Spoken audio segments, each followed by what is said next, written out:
हे दोस्तों, welcome back to our channel. दोस्तों, आज हम एक्सप्लेनेशन करेंगे न्यूली रिलीज मूवी OMG 2 की। ये मूवी बहुत ही सेंसिटिव टॉपिक पर बेस्ड है। इस मूवी की पूरी एक्सप्लेनेशन देखने के बाद आप कमेंट में हर हर महादेव जरूर लिखेंगे।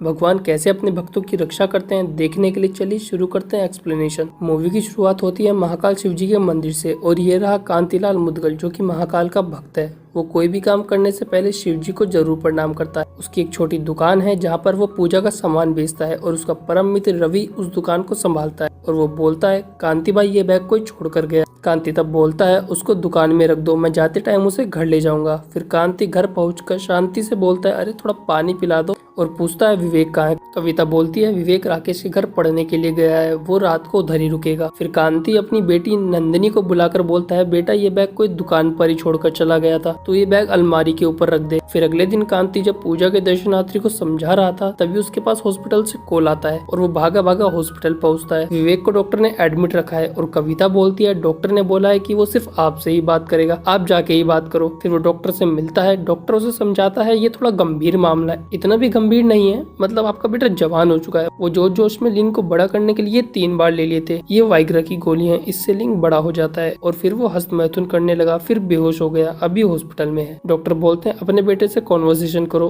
उससे अच्छे से बात करो, उससे एक दोस्त की तरह मिलो, तभी वो खुलकर तुमको सारी बात बताएगा। फिर कांति अपनी पत्नी और बेटी को घर जाने को बोलता है और रात को विवेक को घर लेकर आता है और विवेक को बोलता है, अब तुम लेट जाओ, हम लोग सुबह बात करेंगे। फिर वो अगले दिन जाकर राकेश से मिलता है और उसे बोलता है, तू अगर मुझे सच्चाई नहीं बताएगा तो मैं जाकर तेरे पापा को बता दूंगा। राकेश तब बोलता है, अंकल स्कूल में सालसा डांस की कंपटीशन थी, उधर विवेक और सोफी एक साथ पार्टनर होकर डांस कर रहे थे।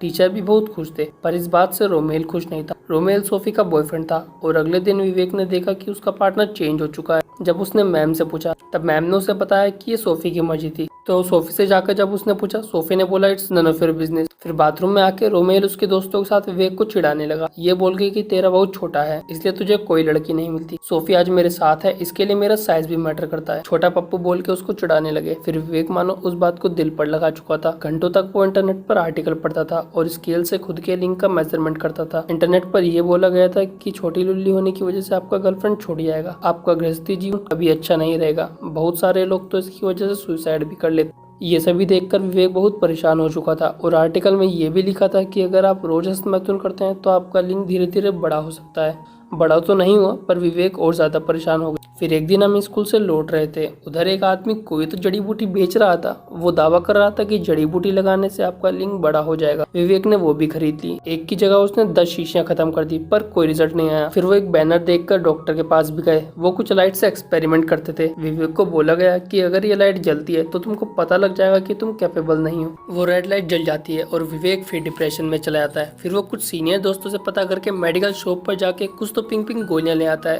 और एक की जगह वो 3-3 खा लेता है। फिर वो मास्टरबेट करके बेहोश हो जाता है। फिर कांति घर जाकर विवेक से बोलता है, बेटा हम मिडिल क्लास लोग हैं, मैंने उधारी लेकर तुमको इतने बड़े इंग्लिश मीडियम में स्कूल में दाखिला कराया, सोचा कि जब तुम पढ़ लिख जाओगे तो हमारा गरीबी थोड़ा कम होगा, और बेटा तुम ये सब कर रहे हो, छी छी छी। तुम मुझसे आज प्रॉमिस करोगे कि तुम आज के बाद ऐसा कभी नहीं करोगे। विवेक तब बोलता है, पापा मन ही मन मैंने बहुत सारे प्रोमिस किए हैं, पर ये मेरी अब आदत बन चुकी है। फिर कांति विवेक को स्कूल छोड़ने के लिए जाता है, तब उसको प्रिंसिपल साहब बुलाते हैं और विवेक का एक वीडियो दिखाते हैं जिसमें विवेक टॉयलेट में हस्तमैथुन कर रहा था। रोमेल और उसके फ्रेंड उसका वीडियो बनाकर इंटरनेट पर डाल देते हैं। तभी स्कूल वाले और मंदिर के ट्रस्टी बोलते हैं, ऐसा अश्लील काम आपका बेटा स्कूल में कैसे कर सकता है, स्कूल तो कभी उसको नहीं रखेगा, और एक रस्टिकेट फॉर्म भी बनाएगा कि कोई भी स्कूल में आपके बेटे को एडमिशन ना मिले। और ये भी बोलते हैं कि कल से इसको स्कूल आने की कोई जरूरत नहीं है। कांति विवेक से बोलता है कि बेटा घर में किसी को पता ना चले, पर वीडियो कहाँ रुकने वाला था, वो तो इंटरनेट पर अपलोड हो चुका था, मोहल्ले वालों को सारी जगह पता चल चुका था। इस वीडियो की वजह से उसकी बहन नंदिनी और उसकी माँ कविता को बहुत सारी खड़ी खोटी बातें सुनने को मिल रहा था और वो लोग बहुत ज्यादा रो रहे थे।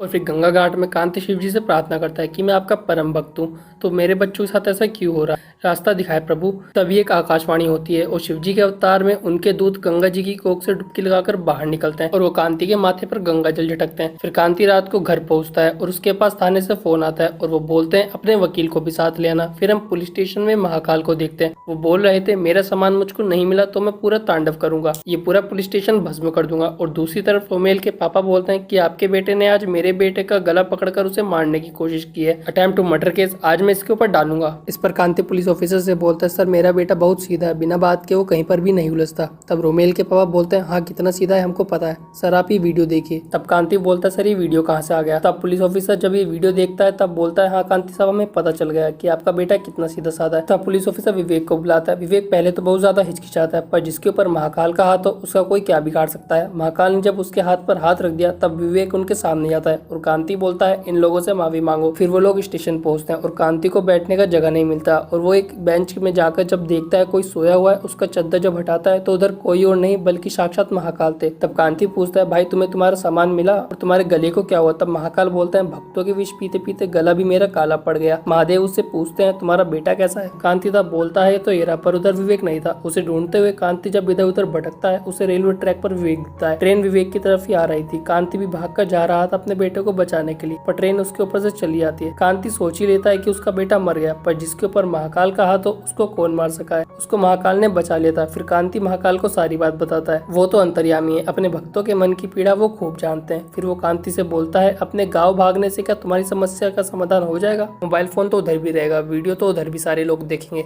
कांति पहले तो ये सोचो, विवेक ने जो किया सच में क्या वो गलत है, सच में क्या ये कोई अपराध है। अगर अपराध नहीं है तो क्यों नहीं है, और अगर अपराध है तो क्यों है। खुद के मन को टटोलो और तुमको तुम्हारा जवाब मिल जाएगा। जो मानव जीवन का सत्य है तुम लोग उसको अश्लील बोल रहे हो। तब कांति बोलता है, हाँ प्रभु मैं हार गया, अभी तुम ही बता दो मैं क्या करूँ। मैं क्या कोर्ट में जाऊँ, सिस्टम के खिलाफ केस करूँ, उन लोगों के खिलाफ केस करूँ जो कि मेरे बेटे को बेवकूफ बनाए हैं, ये स्कूल के ऊपर केस करूँ जिसने बिना कुछ सोच समझे मेरे बेटे को स्कूल से रस्टिकेट कर दिया। तब महादेव बोलते हैं, मेरा काम बस रास्ता दिखाना है, चलना तुमको खुद ही है। हर हर बोले। फिर वो चले जाते हैं। फिर कांति रेलवे ट्रैक पर बैठकर कुछ देर सोचता है। फिर वो अपने बेटे विवेक के पास जाकर सॉरी बोलता है और बोलता है, बेटा हम कहीं नहीं जाएंगे, हम लोग लड़ेंगे। फिर वो अगले दिन गंगा जी को प्रणाम करके वकील दोस्त से, मेडिकल शॉप वाले पे, चूरन वाले पे और लाइट वाले डॉक्टर पे और साथ ही साथ वो स्कूल पर भी केस करता है। जब वो नोटिस भिजवा रहा था, एक नोटिस वो खुद को भी भिजवाता है क्योंकि वो अच्छे से अपने बेटे की परवरिश नहीं कर पाए।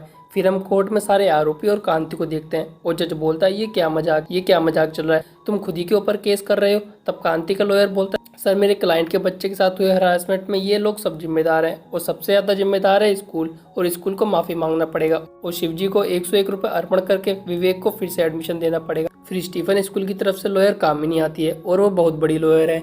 वो आते ही सारे इंडिविजुअल लॉयर से बोलती है कि मैं आपकी तरफ से केस लड़ूंगी, और कांति का लॉयर भी बोलता है, भाई इनसे मैं नहीं लड़ सकता, ये बहुत बड़ी लॉयर है, तुम दूसरे किसी को पकड़ो। तब कामिनी बोलती है, माय लॉर्ड ये किस बेस पर केस रजिस्टर्ड करने की बात बोल रहे हैं, इनके बेटे ने जो अश्लील हरकत की इसलिए उसको रस्टिकेट किया गया और ये केस पूरा बेबुनियाद है। फिर कांति बोलता है, सर मुझे थोड़ा टाइम दिया जाए, मेरा लॉयर भी जा चुका है। फिर कांति को कोर्ट अगली डेट देती है। कांति घर पहुंचकर देखता है उसकी बेटी रो रही थी, बोल रही थी, भाई ने ये करने से पहले हमारे बारे में एक बार भी नहीं सोचा, मोहल्ले वाले हम पर थूक रहे हैं। तभी अलमारी के ऊपर रखा हुआ दुकान से लाया गया वो बैग गिरता है और उसमें से कुछ पुरानी पुस्तकें और मूर्तियां गिरती हैं और कांति वो पुस्तकें देखकर चौंक जाता है और एक एक करके सारी पुस्तकें पढ़ने लगता है। और इंटरनेट पर जब रिसर्च करने के लिए होता है तो उसकी बेटी उसकी मदद करती है। आखिर में परिवार ही सबका काम आता है। फिर कांति कोर्ट में जाकर शुद्धिंदी में पिटीशन देता है। ये बोलता है, सर मेरी तरफ से कोई लॉयर नहीं लड़ना चाहता है तो मैं मेरा खुद का केस लड़ना चाहता हूँ, और जज साहब भी परमिशन दे देते हैं। तब कामिनी बोलती है, जज साहब इनके बेटे ने स्कूल के बाथरूम में जो अश्लील हरकत की वो बहुत ही शर्मनाक है। तब कांति बोलता है, क्या शर्मनाक और क्या अश्लील, आप क्या बोल रहे हो। तब कोर्ट में जज बोलते हैं, आप ऐसे ही नहीं काउंटर कर सकते, जब आपको बोला जाएगा आप तभी बोलिएगा। तब कांति बोलता है, सर हस्तमैथुन करना कहाँ गलत लिखा है, कोई किताब मुझे दिखा दो मैं मान लूंगा। तब कामिनी बोलती है, कहीं लिखा नहीं है, ये मोरली गलत है, इसी वजह से स्कूल ने इनके बच्चों को रस्टिकेट किया और ये गुस्सा भी स्कूल पर निकाल रहे हैं अपने बच्चे को इनोसेंट प्रूफ करने के लिए। तब कांति बोलता है, सर ये गलत बोल रही है, असलियत में मेरे बेटे ने जो भी किया वो अज्ञानता, जिज्ञासा और बहकावे में किया। अगर स्कूल वाले ऐसी शिक्षा अपने स्कूल में ही दे देते तो मेरे बेटे का ना ये वीडियो बनता, ना ये मेरे बेटे का फायदा उठा पाते। तो ये स्कूल की गलती है, उन्होंने पढ़ाई तो बहुत कराई पर सेक्सुअल एजुकेशन नहीं थी। तब कामिनी बोलते, ये कोई भी स्कूल नहीं सिखाता, ऐसा कोई सिलेबस ही नहीं है जहाँ पर सेक्सुअल एजुकेशन सिखाया जाए। तभी कांति अपने बैग से पंचतंत्र की एक किताब निकालता है जो कि बहुत पुरानी है, जहाँ पर इंडियन हिस्ट्री लिखा हुआ है, जहाँ पर विज्ञान, धर्मशास्त्र, इसके साथ साथ कामशास्त्र भी सिखाया गया है। तो जज साहब ये कैसे बोल सकती हैं कि कोई भी किताब में नहीं सिखाया गया। फिर कामसूत्र और चरक संहिता की किताब भी वो दिखाता है जो कि बहुत बड़े बड़े ज्ञानी ने लिखा है, और वो बहुत सारे फोटोग्राफ्स भी दिखाता है जहाँ पर अजंता, पुरी जगन्नाथ, इसके साथ साथ बहुत सारे मंदिर की फोटो भी थे जिनकी दीवारों पे कामसूत्र से इंस्पायर हुए बहुत सारे नकाशे बनाए गए हैं। तब कामिनी बोलते हैं, ये सब फिजूल की चीजें हैं, इसलिए स्कूल आपसे माफी नहीं मांगेगा। तब जज बोलते हैं, वो तो मैं देखूंगा ना, और वो कांति से बोलते हैं, आपकी बात में दम है, हम आपका केस रजिस्टर करते हैं। फिर अगले दिन मंदिर के पुजारी आते हैं, परिवार को सुनाते हैं कि ऐसे परिवार से मंदिर का कोई रिश्ता नहीं, और फिर कोर्ट में जज सेल्फी ले रहा है क्योंकि कोर्ट में इतने लोग इससे पहले उसने नहीं देखे हैं। ये बहुत ज्यादा फनी था, कोई कोई तो बस एंटरटेनमेंट के लिए आ गया था। फिर कामिनी कांति से बोलती है, अगर तुम सेक्स के बारे में खुल्लम खुल्ला बात करना चाहते हो तो मैं विवेक को बुलाना चाहूंगी। फिर विवेक को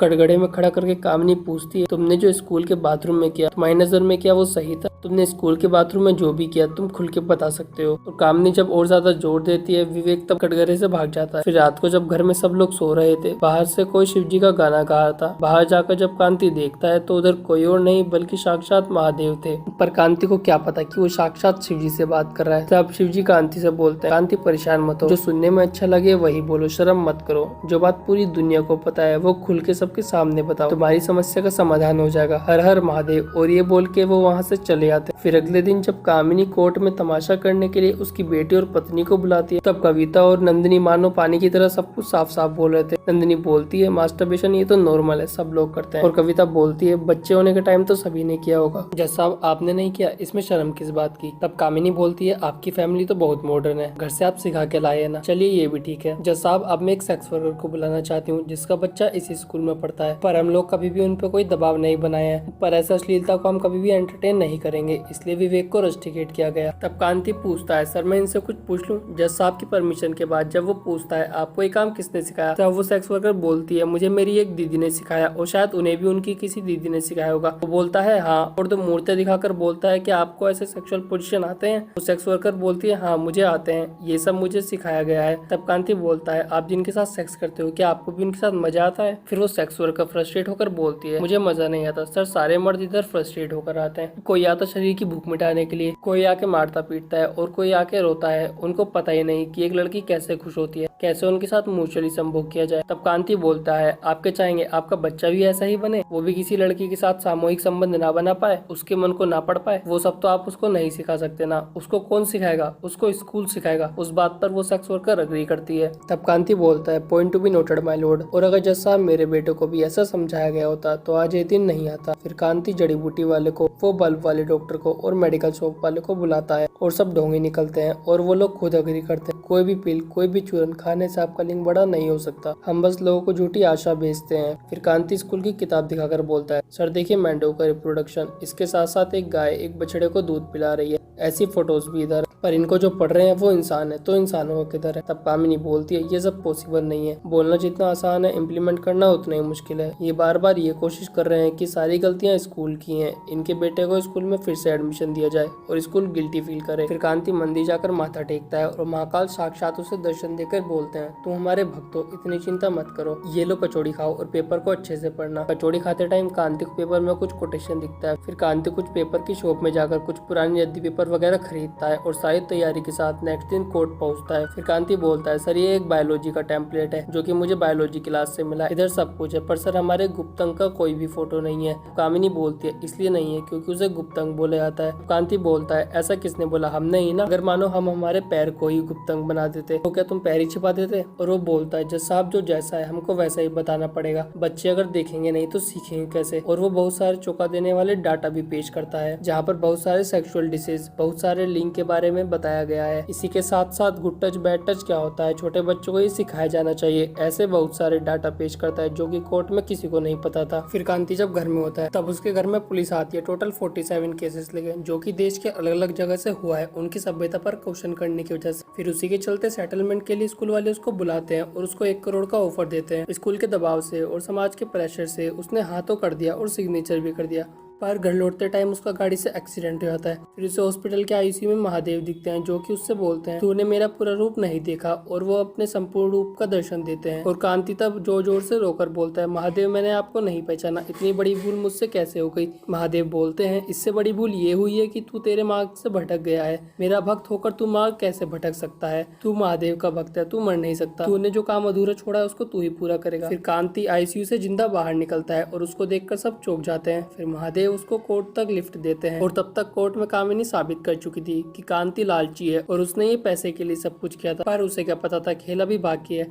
फिर कांति आके बोलता है, सर मैंने स्कूल के दबाव में आकर चेक तो ले लिया था, पर मैंने बैंक में कैश नहीं कराया। तब कामिनी बोलती है ओके चलो सब मान लिया, अगर विवेक स्कूल आने के लिए रेडी है तो स्कूल में हम लोग उसको एडमिशन देंगे। पर क्या विवेक के अंदर इतनी हिम्मत है कि वो सब लोगों के सामने आकर अपनी गलती को एक्सेप्ट करे और स्कूल में फिर से ज्वाइन करे? पर कामिनी को क्या पता था उसके सर के ऊपर महाकाल का हाथ है। विवेक आता है और बोलता है मैम मैंने जो भी किया वो सही था, पर जो जगह मैंने चुना वो गलत था। तब विवेक के स्कूल के दोस्त भी बोलने लगे विवेक ने जो किया वो सही था, वो हम लोग सब करते हैं, इसमें कोई शर्म की बात नहीं है। तब जज बोलता है हमारे एजुकेशन सिस्टम में ये बहुत बड़ी लूप होल है, अगर सेक्स एजुकेशन अभी भी हमने हमारे सिलेबस में इंक्लूड नहीं किया तो बच्चे गलत संगत में पढ़ सकते हैं और गलत जगह से इन्फॉर्मेशन लेके उनकी लाइफ को खतरे में डाल सकते हैं। और पेरेंट्स और टीचर को भी हमारे बच्चों से अच्छे से बात करनी चाहिए, उनकी उम्र के हिसाब से उनको सही नॉलेज देना चाहिए। और इधर ये मूवी खत्म हो जाती है। आई होप दोस्तों आपको मूवी एक्सप्लेनेशन पसंद आया हो यार, और इस भाई को सपोर्ट करो यार, बहुत मेहनत लगती है वीडियो बनाने में। और वीडियो अच्छी लगी हो तो लाइक और कमेंट करो, और चैनल पर नए हो तो सब्सक्राइब करो यार। Till then take care, bye bye.